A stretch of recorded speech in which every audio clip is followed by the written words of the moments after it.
আসসালামু আলাইকুম এভরিওয়ান। এই যে নদী, এই যে খাল বিলের পাশে, এপাশে খাল বিল জমছে, তাহলে এপাশে কোনো ক্লিনার পিস নেই। আর ওই যে নৌকা যাচ্ছে, এই দৃশ্য অনেক সুন্দর। এই দৃশ্যে ইচ্ছা করছে এমন ব্লগ করতে, আর মেঘগুলো অনেক সুন্দর, তাজা তাজা হাওয়া, আরও অনেক সুন্দর। এই যে ব্রিজ, আর এর সামনে এপাশে আমরা যখন যাচ্ছিলাম বাইক নিয়ে, আর সামনে দিয়ে হাঁস নদীর মধ্যে বা এই যে দেখছো এপাশে কত কচু, এই যে একটি শিপ। আমরা এখন আরো সামনে যে আপনাদের আরো কিছু দেখাবে।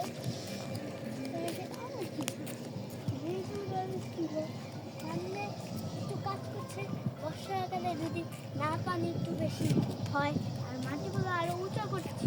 উঁচাতে এখন দোকানপাট হবে, যদি দোকানপাট একবার পরে যায় তাহলে আর সম্ভব নেই। আর এই পাশে এমন সুন্দর যে মনে হচ্ছে যে তাহলে আমরা আমাদের নদীর দৃশ্য দেখি আর আমাদের গ্রামের সব কিছু অনুভব করাই। এই যে দেখেছুন কত ফ্রেশ ফ্রেশ নদী, এই পাশে কোনো ডাক্কা ব্যবহার করতে পারে। ও অনেক গরম এই পাশে। আপনারা কি এটি সম্ভব করতে পেরেছেন? নদীর নিচে গাছ, আর এই পাশে নদীর নিচে কিভাবে গাছ থাকে, আর নদীর নিচে এটা অনেক সুন্দর। যত দূর চোখে যায় তত দূরই পানি, পুরা মনে হচ্ছে পুরা সারা দুনিয়ায় পানি। পানি আর নদী, খাল আর বিল, সব কিছু এই নদীতে পাওয়া যায়। এবং এপাশে বসবাস করে নদীর নিচে সাপ, আর এপাশে কোনো কুমিরও বাস করতে পারে। ওই যে বেবিসের কুমির হচ্ছে আরো সাইড দিয়ে যে আরো দূরে নামবো। এই যে এপাশে আরো সুন্দর লাগে আপনাদের দৃশ্য, এপাশে আরো পাশ থেকে আরো সুন্দর তাজা তাজা হাওয়া এই পাশে পাওয়া যায়। এবং এই পাশে আমাদের আম্মু ঘুরতে নিয়ে এসেছে, আম্মুর নাগরিক স্কুল। এই দেখুন কত বড় দ্বীপ। আমরা ওই পাশে হলো আমাদের বাড়ির গ্রাম, আর আমাদের আর এইটা অনেক বড় মাঠ, আর এ পাশে হলো কাজ চলছে। এই যে আমাদের গ্রাম, আমাদের আম্মু এই পাশ দিয়ে হেঁটে হেঁটে ওই স্কুলে যেত। এটা অনেক বড় একটি মাঠ, আর এটা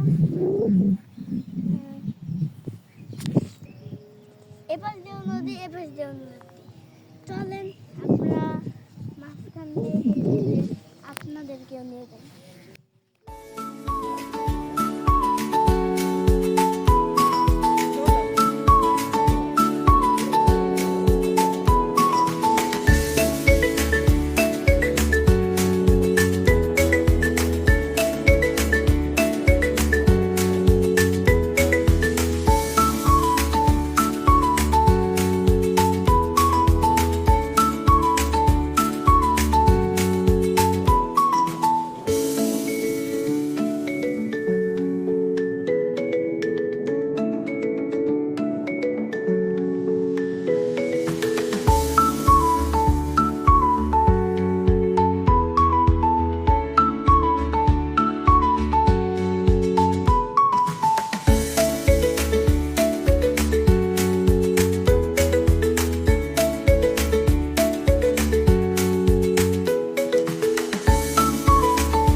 আমাদের অ্যাকোয়ারিয়ামের জন্য নিয়েছি, বাসায় অ্যাকোয়ারিয়াম